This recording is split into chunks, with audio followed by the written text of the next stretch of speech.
आज की कहानी अन्न का अपमान। एक बार की बात है। रामपुर गांव में सुधा नाम की एक लड़की रहती थी। वह देखने में बहुत सुंदर थी, लेकिन उसकी एक आदत खराब थी कि वह खाना खराब करती थी। वह ज़्यादा खाना लेकर अब खाना फेंक दिया करती थी। कुछ समय बाद उसकी शादी हो गई।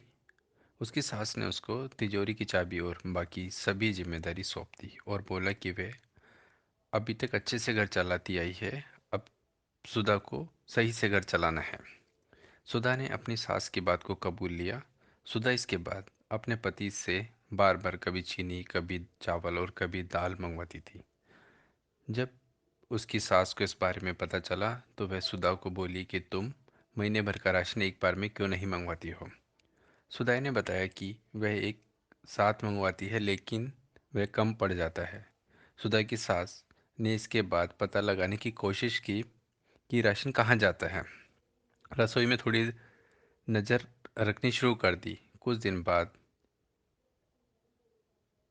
रसोई में देखने पर उसको पता चला कि सुधा ज़्यादा खाना बनाती थी, जिससे बहुत सारा खाना फ्रिज में पड़ा रहता था। उसने सुधा को खाने की अहमियत के बारे में सिखाने की सोची। एक दिन उसने सुधा को बुलाकर कहा कि हमारे पहले वाली नौकरानी के बच्चे की तबीयत ठीक नहीं है, मुझे वहाँ जाना है, क्या तुम भी मेरे साथ चलोगी। सुधा भी अपनी सास के साथ जाने के लिए तैयार हो गई। अपनी नौकरानी की बस्ती में जाकर सुधा की सास ने कहा कि मैं अभी रास्ता पूछ कर आती हूँ। इसके बाद सुधा वहीं खड़ी रही। सुधा ने एक घर के अंदर देखा तो एक छोटा बच्चा भूख के कारण रो रहा था।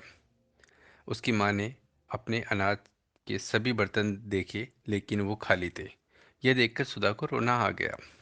कुछ देर बाद उसकी सास आई और उसको अपनी नौकरानी के घर लेकर गई।